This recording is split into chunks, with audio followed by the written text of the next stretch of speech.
Hare Krishna everyone, hi I am Parki Bhargav and welcome back to YouTube channel. तो जैसा कि हम लोग काफी सारे कॉन्सेप्ट्स क्लियर कर चुके हैं, that is chapter 2, chapter 3 and chapter 5। तो आज हम डिस्कस करने वाले हैं चैप्टर 4, मोमेंट्स, क्यूनेस एंड कुटोसिस। तो ये चीजें आज हम डिस्कस करने वाले हैं। Again this video is very important जो लोग SIG एंड JSO के लिए प्रिपेयर कर रहे हैं। एंड आई मस्ट से, अगर आपको कॉन्सेप्ट्स याद नहीं है या आपने कुछ भी प्रिपेयर नहीं किया है, एटलीस्ट आप मेरी सारी की सारी कॉन्सेप्चुअल वीडियोस देख के जाइएगा। रीजन इज दैट कि जो स्टैटिस्टिक्स होती है, स्टैटिस्टिक्स पेपर 3, उसमें काफी सारे क्वेश्चंस जो हैं वो फॉर्मूला बेस्ड आते हैं या फिर डायरेक्टली फॉर्मूला पूछ लिया जाता है। तो अगर आप ये कंसेप्ट वीडियोस ही देख के जाएंगे तो भी आपको बहुत ज्यादा हेल्प मिलेगी। तो चलिए अब हम बात करते हैं क्वेश्चंस की या कंसेप्ट की, क्योंकि इस वीडियो में हम देखने वाले हैं कंसेप्ट। तो चैप्टर 4, मोमेंट्स, क्यूनेस एंड कुटोसिस। चलिए आगे देखते हैं। तो बात आती है मोमेंट्स की, तो समझते हैं मोमेंट्स। देखिए, मोमेंट्स की अगर मैं बात करूं तो हमारे पास दो डेटा हैं, for ungroup data and for group data. This is what we have. अब बात आती है ग्रुप डेटा में हमारे पास f है और अनग्रुप डेटा में f नहीं है, विच मीन्स फ्रीक्वेंसी हमारे पास ग्रुप डेटा में। आपको बहुत इजी टर्म में अगर याद करना है, जो भी वो वैल्यू होगी xi, x की बहुत सारी वैल्यूज होंगी, तो xi माइनस a, क्योंकि हम a के अबाउट हम मोमेंट निकाल रहे हैं, होल पावर r, और उन सबको हम ऐड कर देंगे upon total number. So this is what formula for moment. अब बात आती है first movement, second movement, third movement and fourth movement. अब यहाँ पे ए की जगह वो क्या रिप्लेस कर दिया है, तो यहाँ पे हम दो टाइप के मूवमेंट्स पढ़ेंगे जो कि मैं अब आपको नेक्स्ट में बताऊंगी। That is movement about the origin, movement about the mu. तो ये जो म्यू1 है ये किससे डिनोट करते हैं, that is movement about the mu. Mu, mu, mu, mu, that is fourth moment, third moment. तो यहाँ पे पार्ट चेंज हो गई है।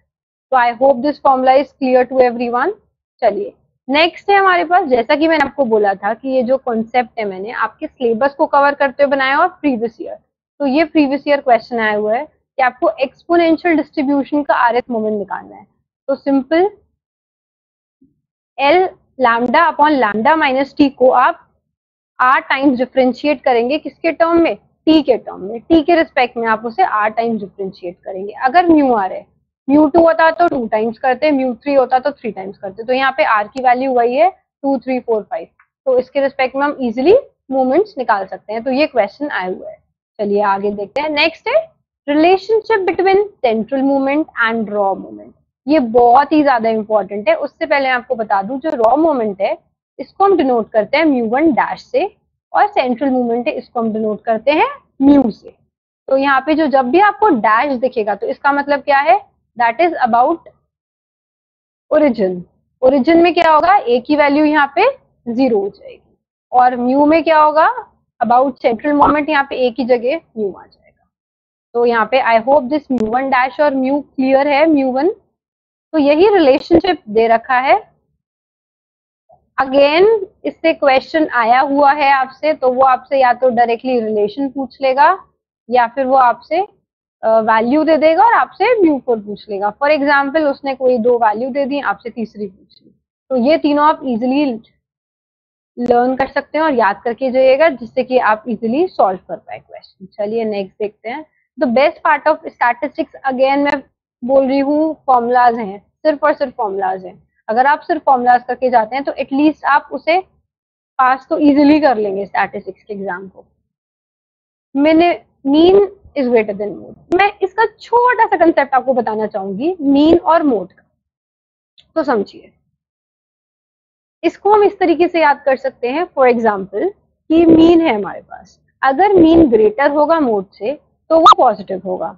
मतलब अगर मीन लोग ज्यादा हैं मोड से तो वो कैसे होंगे, पॉजिटिव। क्यों, क्योंकि जो मीन लोग होते हैं वो मीठी मीठी बातें करते हैं ना।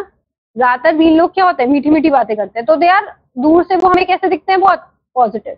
तो मीन बड़ा है मोड से तो वो पॉजिटिव है, और हमें लगते कैसे हैं वो, राइट। तो कई बार आपसे क्वेश्चन पूछा जाता है राइट क्यूनेस से, लेफ्ट क्यूनेस से। तो ये चीज याद रखिएगा, अगर मीन बड़ा है मोड से तो राइट पॉजिटिव है और राइट है। One more thing very important, एक चीज समझिएगा, या तो तरीका इस तरीके से होगा, या तो ये होगा या फिर ये होगा। मतलब मीडियन हमेशा मिडिल में आएगा, मीडियन हमेशा मिडिल में आएगा। मीन और मोड इंटरचेंज हो जाएंगे, या तो मीन बड़ा होगा इन दोनों से या मोड बड़ा होगा इन दोनों से। आई होप इट्स क्लियर, तभी वो पॉजिटिव नेगेटिव डिसाइड होगा। तो मुझे लगता है आपको याद हो गया होगा, सिंपल, मीन लोग ज्यादा हैं तो वो कैसे हैं, बहुत ज्यादा पॉजिटिव, क्योंकि मीठी मीठी बातें करते हैं और वो हमेशा राइट दिखते हैं हमें दूर से। और अगर ऑपोजिट है इसका तो वो नेगेटिव है। अगर ये दोनों इक्वल हैं, अगर ये दोनों क्या है, इक्वल हैं, तो स्क्यूनेस क्या हो जाएगा, 0। यही यहाँ पे एक्सप्लेन कर रखा है बस ग्राफ के थ्रू। चलिए आगे समझते हैं।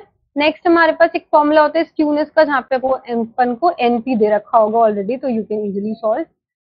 Coefficient of skewness, that is also, जब आपसे पूछा जाएगा, आपको μ3 μ2 की वैल्यू दे दी होगी तो आपको इजिली निकालना है।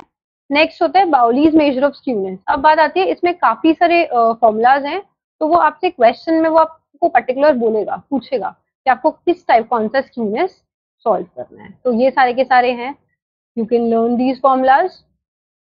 अगेन इससे एग्जैक्टली सेम क्वेश्चन पूछा गया है, तो आई डोंट थिंक सो मुझे इसमें समझाने की कुछ नीड है, बट स्टिल अगर आपको कोई भी डाउट है तो आप मुझे कमेंट करके पूछ सकते हैं।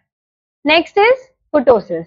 Next is kurtosis. कुटोसिस भी बहुत इजी है। फर्स्ट है लेप्टोकोटिक, सेकंड है मेसोकोटिक, थर्ड है platykurtic. Leptokurtic, mesokurtic and platykurtic. Mesokurtic में क्या होता है, दोनों इक्वल होते हैं। लैप्टोकोटिक में बीटा 2 एंड गामा 2 बड़े होते हैं, और प्लाटोकोटिक में बीटा 2 एंड गामा 2 ये 3 से छोटा होता है, ये 0 से छोटा होता है। तो ये बस आपको लर्न करना है। कई बार डायरेक्टली आपसे कंडीशन पूछ ली जाती है, या फिर क्वेश्चन इस तरीके से आए, कंडीशन यूज करते हुए आपसे क्वेश्चन पूछे गए हैं। अब वो कैसे क्वेश्चन आएंगे वो हम प्रीवियस ईयर क्वेश्चंस में डिस्कस करेंगे। नेक्स्ट है कुटोसिस। अगेन ये हम ऑलरेडी डिस्कस कर चुके हैं, बस मैं थोड़ा सा बता दूं। कुटोसिस ऑफ द यूनिवेरिएट डिस्ट्रीब्यूशन क्या होता है, 1। तो ये आप इजीली लर्न कर सकते हैं। और हमारे पास कुटोसिस का फॉर्मूला क्या होता है, μ4 अपॉन μ2 का होल स्क्वायर। यहाँ पे 4 है तो वो 2 का स्क्वायर हो जाएगा।